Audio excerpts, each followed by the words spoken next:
Welcome to USA Global TV and Radio, where our mission is to provide education, entertainment, hope, and inspiration.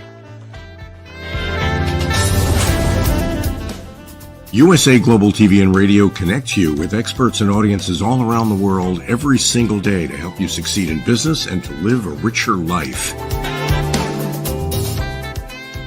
Visit us at usaglobaltv.com to learn about career and life-changing training and mentoring programs like the Listening Mentor. Subscribe to our newsletter to stay informed about our special programs and offers. Discover how you can become a guest on one of our shows or a host or producer of a USA Global TV and Radio show of your very own. That's USA Global TV and Radio, where the doctor is always in.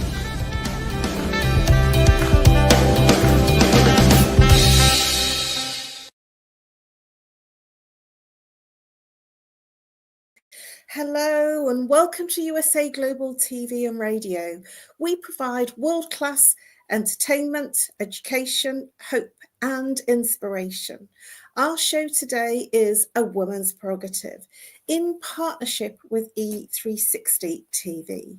I'm Caroline HEWARD and I'm absolutely thrilled and honoured to be representing Dr. Jacqueline tonight as your host on USA Global TV and Radio's flagship show, A Woman's Prerogative.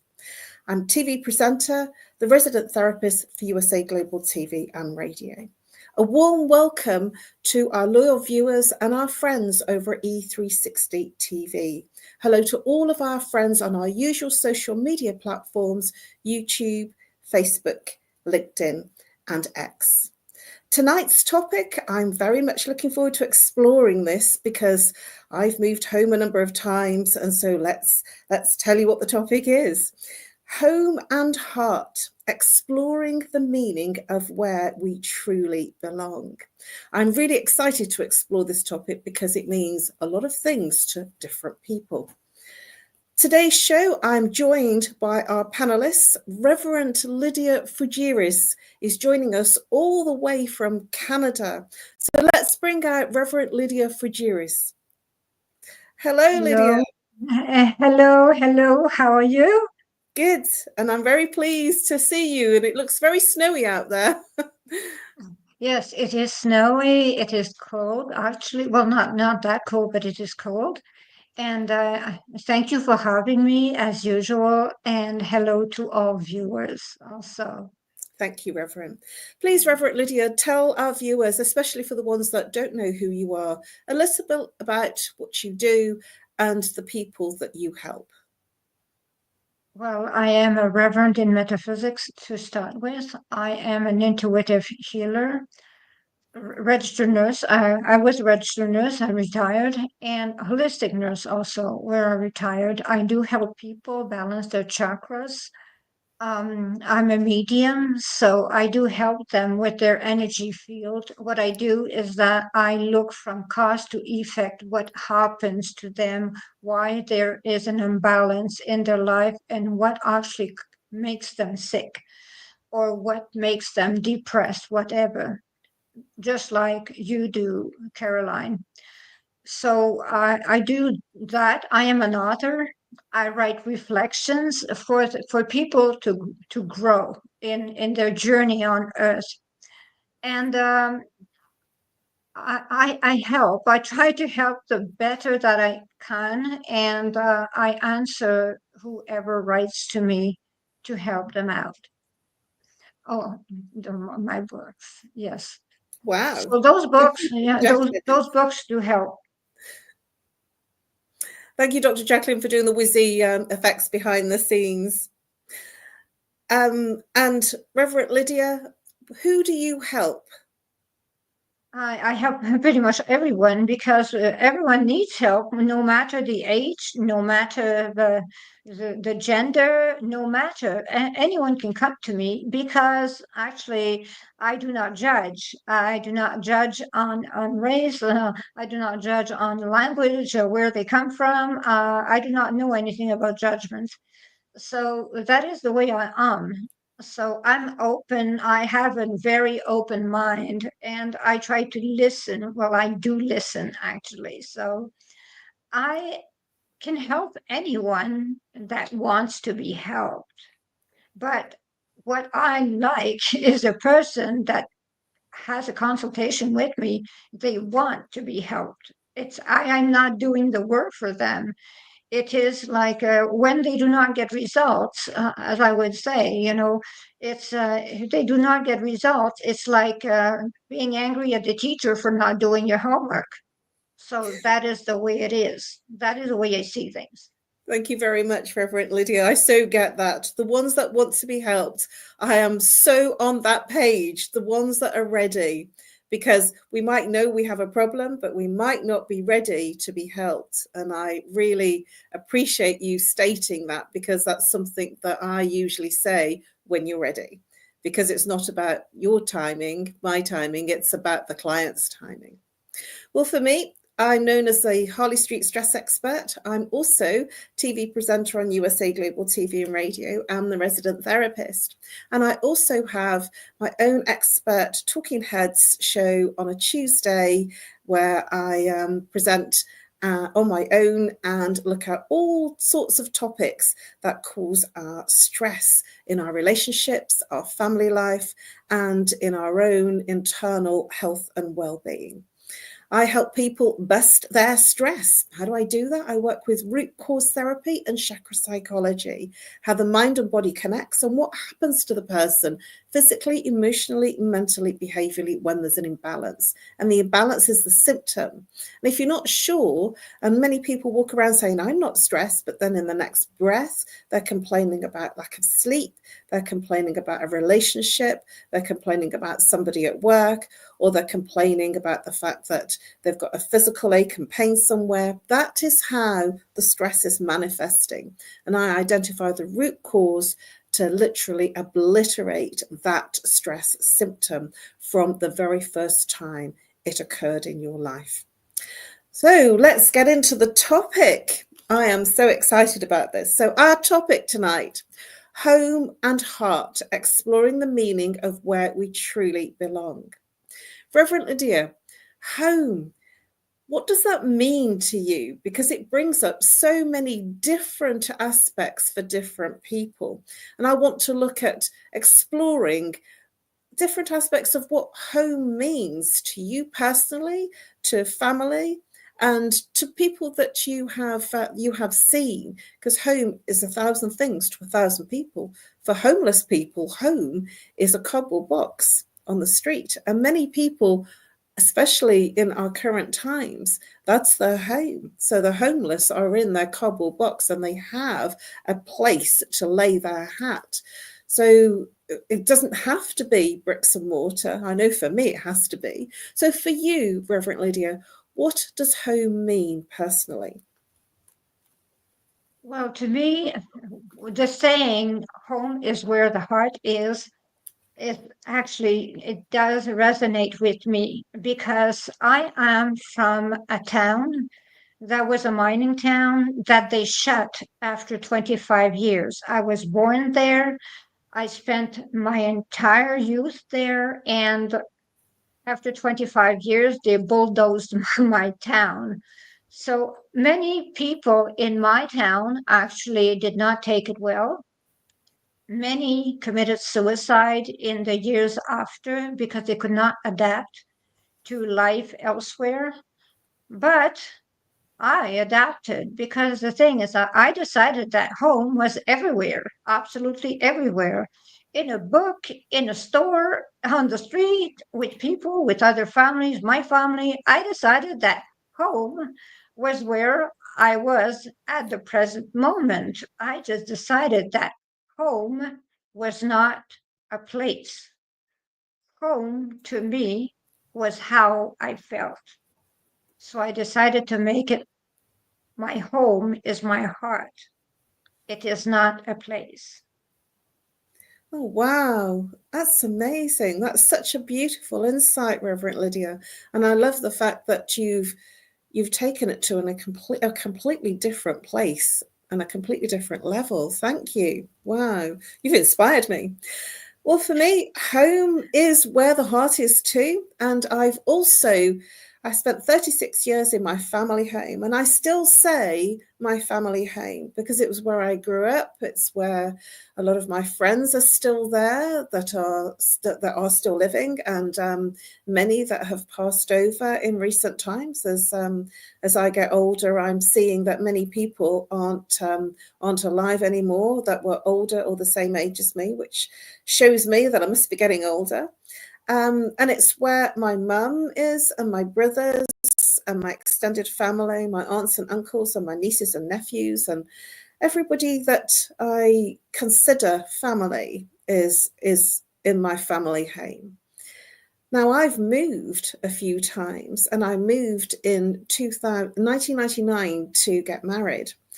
And it took me 3.5 years before I made the commitment to make the jump from Birmingham City to London. And that was because I'd got such a network and I was so famous, pictured in all the press, that I didn't want to leave because I felt that London would be too big and I couldn't achieve what I'd achieved in Birmingham. And I didn't want to leave my very safe environment. And it was very much, I was very comfortable in my environment, in my family home. Even though I was in a small room in the family home, it was still a family home. And I was very attached to my family. But then I was creating a new family by getting married. And so eventually, after 3.5 years, I moved to London. Then I created a new home in my then husband's home. And I created networks and I created friends, new friends, so that it became the new home. And then I had my family home and a new home. And when I moved from that marital home, because the marriage broke up, I then moved to another home, which was my personal home in London. And I bought a leasehold property, so I didn't realise I didn't actually outrightly own it forever. And then I learnt my lesson in 2008. Next time I will buy a home that's freehold and I will own it outright, the bricks and mortar and everything in it, so I could pass it on. And just recently, last year, in May, at the end of May 23, I now have a new home in a different city, in a northern city. And home for me is very, very important. It means that it gives me stability, it gives me my shelter, it gives me my warmth, and it gives me a place, and it's become a sanctuary. So it very much is an external place for me that I've made it my internal environment. And I had a boyfriend way back in 2012, and he was a bit of a nomad. He used to travel all over the place. He was from California, and he came to, he was always traveling in light luggage, in hand luggage. And when he came to see me, he always used to say, "I'm home." And I felt that that was really amazing because he lived out of a suitcase, traveling all over the world, which sounded very glamorous to me. But I always loved the fact that I went home to my warm, cozy sanctuary. And that's what it became. Even for other people, they consider it a sanctuary and welcoming. So what are your thoughts about what I've just shared with you, Reverend Lydia?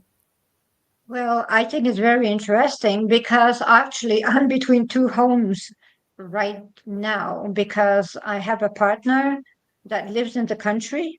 And I realized now on 30 days in the month, I actually am 26 days at my partner's place because it's so beautiful. It's 50 acres and I am absolutely happy. But I have a beautiful home in town, 5 miles from Montreal. But I feel that I am a lot more at home at my partner's home, where actually I am far from my home, but actually I feel a lot more at home in his home because it is closer to what I was used to when I was younger. So the transition from living in the city and living here is so easy because I am back to my roots. I am back to the wilderness. I am back to going snowshoeing, everything. So I am in the country. So I could not be happier with him than I am now. Oh, that's beautiful. Thank you for your transparency and for sharing something so amazing. Because I didn't realize that. That's something I've learned about you tonight on tonight's show. So, what we're really saying is home is actually about the people too that are around. It is very much, even though there's no people here because I live alone, I've done the same. I've gone from living in the city in London for 24 years to going back to rural, near the country. All around me there's all farms, and I didn't realize that. So even though I'm half an hour away from the city, which is where it was when I was living in the family home, I always had to go into the city to find anything and do anything. I've done the same thing. I've moved into a very rural area, and now I'm half an hour away from the city. So it's quite interesting, and I feel very comfortable about that. So it is about the comfortability of the environment as well as the people. So how has the concept of your home evolved over the years, Reverend Lydia? Well, the concept of home actually has evolved a lot, because when I was younger, I thought it was a real drama that my hometown was destroyed. I thought I wouldn't even survive to it, because I thought it was so important, because people actually do like you. They go back to their family home, they visit their parents in that home. But when home does not exist anymore, when you cannot go back to your childhood memories, you cannot walk memory lane because there's nothing left. It is not the same. You have to adapt, which is not easy. You have to realize that you have to move on. If you cannot move on, well, you have a serious problem. So that is the way it is for me. So I had to move on, because there was no way that I would go back home. There was no home anymore. So I decided that that was the way it had to be. It is difficult actually to adapt. I have to admit, I'm no better than anyone. It was difficult at first because of also the way I thought, because even the way I thought was different from where I moved. For, as I said in previous shows, I did not even know about racism. I did not know about poverty. I did not know about all those things. So I had to adapt to all of that.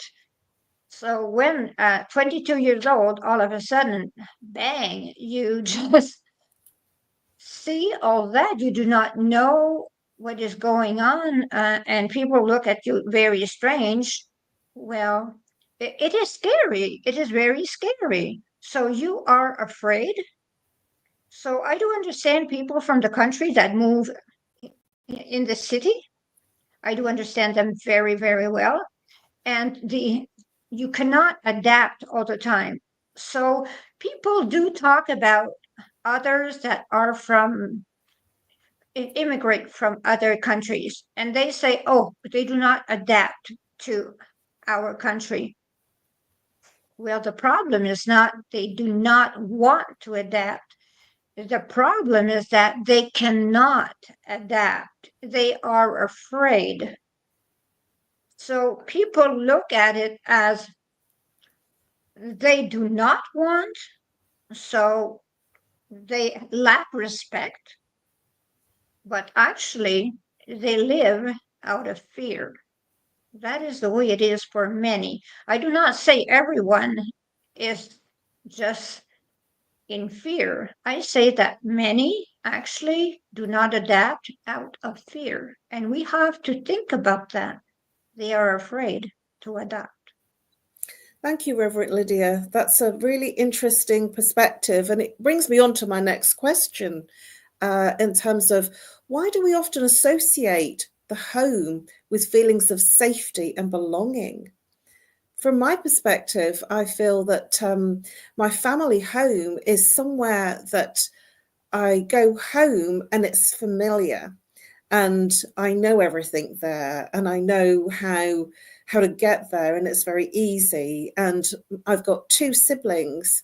My two other siblings are now living with my mum, and so we all seem to migrate. We go back to the family home because it does give me a safety and a sensitivity of belonging. And I just wonder, my mum actually said that she would never sell her family home because this is her home.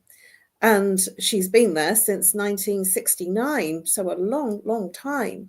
And so was I. When I was 5 years old, I moved to that family home.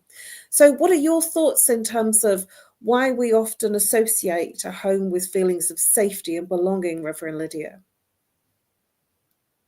We actually associate home with a feeling of safety and security because of the objects that are there. They're familiar. We have our toys, we have our bedroom, we have our environment. We do not have to look for anything because we know where everything is, and we know our neighborhood. We know everyone on the street. So we do not have any surprises. People do not like surprises. People like to feel safe. That's a very good So point. by Surprise. yes, so that is the way feeling safe. Mind you, I have to say that my family home, there's only one neighbour now that my mum has that's still there from the time that she moved in. Everybody else has moved away. And that's something that she has commented about, saying that, it's not the same anymore. And I feel for her because it's something that I always go back and I write the Christmas cards, and now there's only one neighbor I need to send a Christmas card to because they've either passed away or moved away. So that makes me feel that, my mum is losing her sensitivity of security in knowing all the neighbors, and she's having to get to know new neighbors time and time again. And I'm doing the same, but I'm actually moving. My mum's sitting still and she's still having to get to know the new neighbors. So which brings me on to another question that I'd like to explore, and that is, can a home still feel like home if you're living alone? What are your thoughts on that, Reverend Lydia? Yes, we can feel at home even if we live alone, absolutely. Because home, where we are calm, where we are surrounded by familiar objects, where we feel safe, is exactly the place where we should feel at home. So even if we are alone, we feel safe. We are not afraid in our home. So by not being afraid in our home, it is fine to be alone, because if we are okay to be alone, because as I say to people, when they have a divorce or they separate, the best thing to do is to start by living alone for 1 or 2 years to adapt to the new life.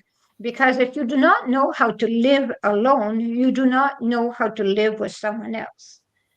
So if you are fine on your own, you will be happier if you meet someone eventually. But the first thing is to be fine on your own and happy with your own company. That is the way it is. Being happy with oneself. I resonate with that so much, Reverend Lydia. You brought up something for me that was really difficult because I moved from my family home to the marital home. So I moved from being with my mum and dad and 3 brothers to moving into a home with my then soon to be husband at that time. And so there was always noise. There was always people around. Now the the marital home was quiet because it was just two of us. And I had a lot of getting used to that. But then when the marriage broke down, I was alone, and I literally walked the streets during the evening because I found it very difficult to be on my own in the living room. And I'm sharing that as a genuine honesty, that I couldn't believe the deafening sense of silence. It was really hard for me because I'd always got somebody there. And one of my friends shared with me that if you can't stand your own company, this is a good friend, if you can't stand your own company, how can you expect anybody else to cope with your company? And she was saying it as the deepest amount of friendship possible, because it made me think, it made me question. And from that, I started to get used to doing things on my own. There were certain things that I wouldn't do, like going to concerts on my own. And then I started to get a comfortable feeling about going out and doing things on my own. And I was always okay with doing courses and networking on my own. That was different. It was the personal things that I found challenging. And cooking for myself was difficult because I loved cooking for others. Even though my mum used to cook for us and my dad used to cook for us when I was married, I would do all the cooking. And so it was difficult, and I didn't do very much to begin with because I didn't feel happy to cook for myself. And now I love cooking for myself because I love being on my own. And when I got used to being on my own, now I like to come back to that sanctuary of having my space and creating the space that I really enjoy being in, which is a lot of silence. I'm in meditation. The TV's not on very often. I don't have the radio on ever now. And I have mantras playing in the background most of the time. And it's just really peaceful. And one of the things that I have done is I have a lot of plants around me. And that's because when I was in London, I had no garden. And so I bought the garden into my home. So I had my oasis internally, and I still moved my 30 plants all the way to my new home, which has a beautifully big garden, but I have an internal garden and an external garden. What are your thoughts about what I've just shared about my garden, Reverend Lydia? Well, your garden is a very good idea, absolutely good idea, because I did the same. As you see, like for me, completely opposite of what you were living. For me, it was difficult to adapt to be with someone because for 13 years I lived completely alone, and it was difficult to adapt to someone else, even if he is as silent as I am. But the thing is that he likes plants just like me, and I need plants in my environment because I need to feel tropical also, because it makes me happy to live inside as if I were outside, because Canada, there's winter. So when there is winter, we cannot enjoy, the outside as much. So today it is very snowy, but it is nice.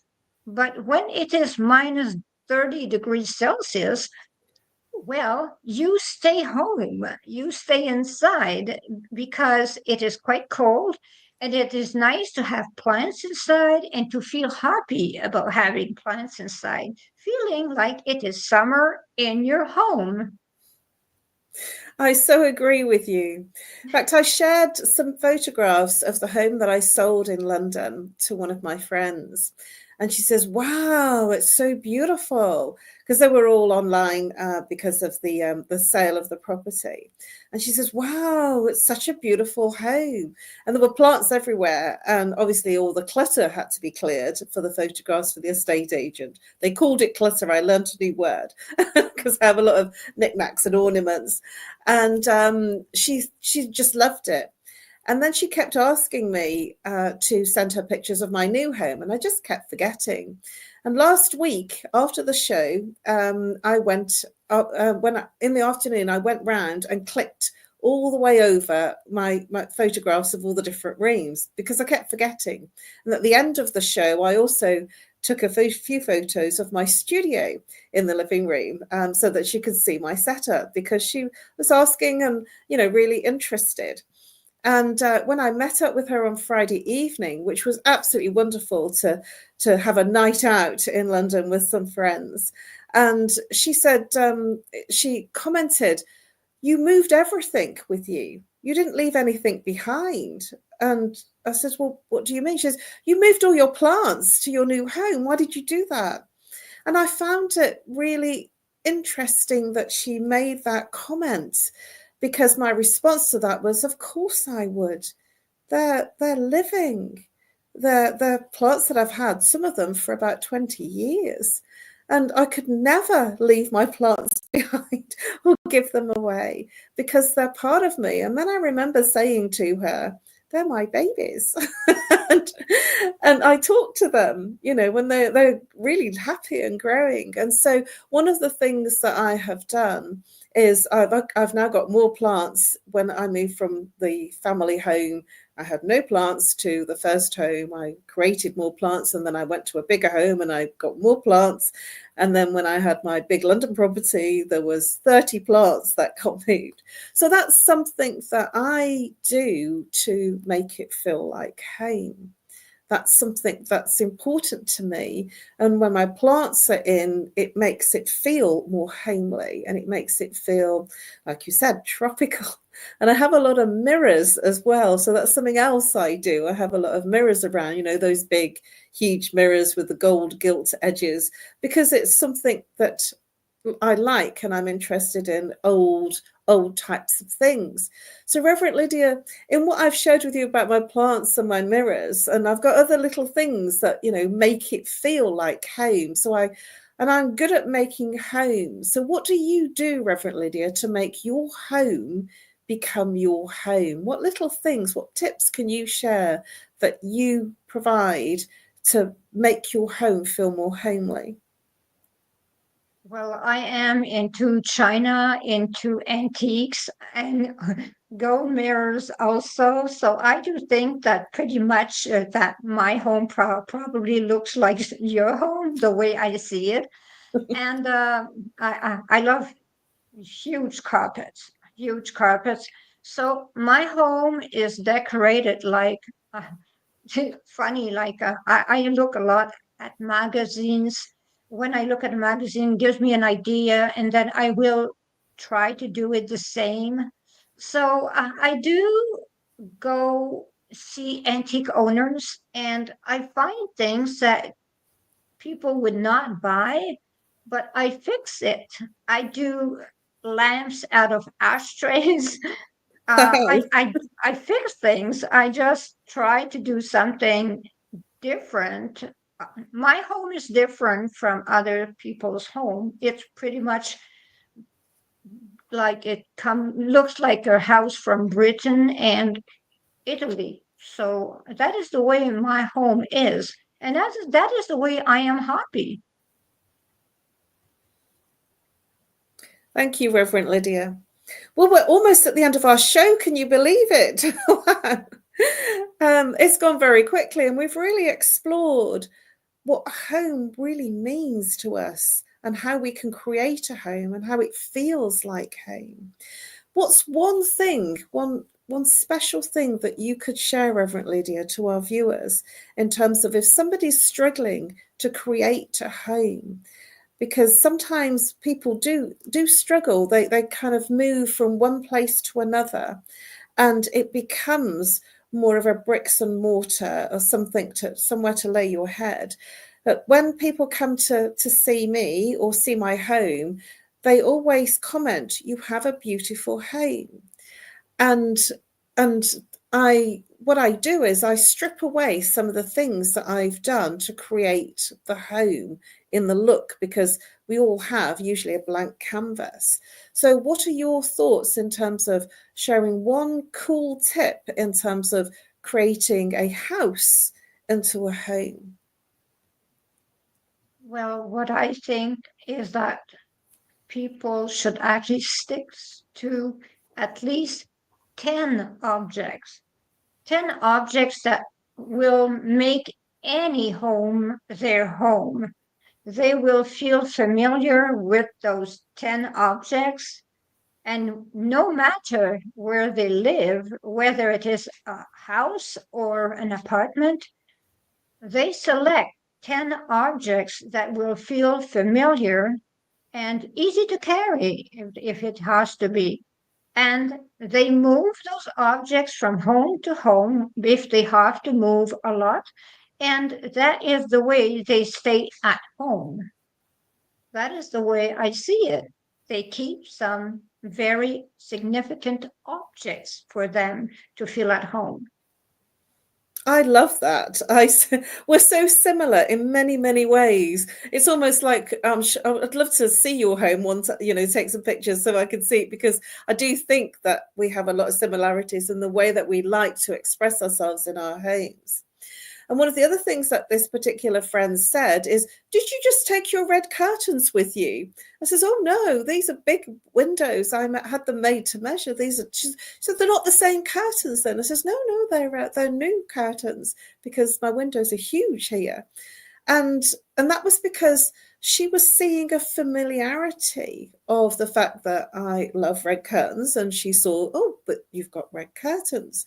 And so red is a theme for me in my home, and having very neutral colours, so my walls are magnolia, and having all my little knickknacks. So the big thing for me is a lot of antiques too, and my planter stands, they're all antique. I've got a lot of brass planter stands, and you're absolutely right. I'm bringing with me some of those familiar objects, and I'm also dressing up the home in the way that I like it, and that is quite traditional. It's quite period, because I like that feel. So we are pretty much at the end of our show. So what we have left now, Reverend Lydia, is to give our details. So please do share with our viewers how they can contact you and what the best way of contacting you is. Well, the best way to contact me is by WhatsApp with at 1-514-582-6882. They can 514-582-6882. They can join me through my personal Facebook page, which is LYDIA FOUGERES. They can. I do speak fluent French, donc je parle le français couramment. They can join me on Instagram at Diva Divine Mother _, and they can get also my books on Amazon. So that is the way they can contact me and take appointments, and not feel that they will disturb me ever. I will answer. Well, thank you, Reverend Lydia. How amazing this show has been. I so enjoyed it, and I feel that there's so much more to explore. For me, you can contact me on nomorestress@live.co.uk, or call me if you're international, +44 0 if you're local, 07523 120 189. You can follow me on Facebook and LinkedIn, and the details will be in the chat on the YouTube video and on my posts for LinkedIn and Facebook. You can also check out my other shows on USA Global TV and Radio in the playlists. Thank you very much for tuning in, whether you're on the live or the replay of A Woman's Prerogative, where we have explored tonight home and heart, exploring the meaning of where we truly belong. This is part 1, and we have part 2 coming up very soon, and I look forward to joining you very soon for A Woman's Prerogative part 2. Just before we move over to our sponsors, please do join our VIP exclusive community and become an exclusive VIP community member. You'll have first access to our newest videos, photographs and insights on the British royal family. It's live streamed on YouTube and on YouTube and on USA Global TV and Radio. And I look forward to seeing you very shortly. It will be just prior to 9 p.m. British GMT time and 4 p.m. Eastern time. And I look forward to seeing you very soon for A Woman's Prerogative Part 2. And now over to our wonderful sponsors.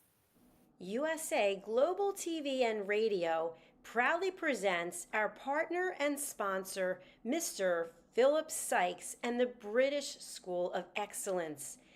Building confidence, changing lives. And now, proudly presenting the Polished Professional. On a transformative journey with the British School of Excellence's comprehensive suite of masterclasses, crafted to elevate your professional and personal life. 8 outstanding modules will elevate you to the next level. Module 1, Exploring Life's Purpose, delves into the depths of self-discovery, guiding you to chart your unique path to fulfillment and success. Module 2, Mastering Professional Presence and Confidence. This masterclass is a deep dive into the art of self-assurance and commanding presence, which is essential for standing out in today's competitive landscape. Module 3, Learn the Secrets of Visual Impact, how to curate a personal style that amplifies your professional brand. Module 4, Mastering Professional Etiquette and Communication Excellence, navigating the nuances of corporate interaction with grace and tact.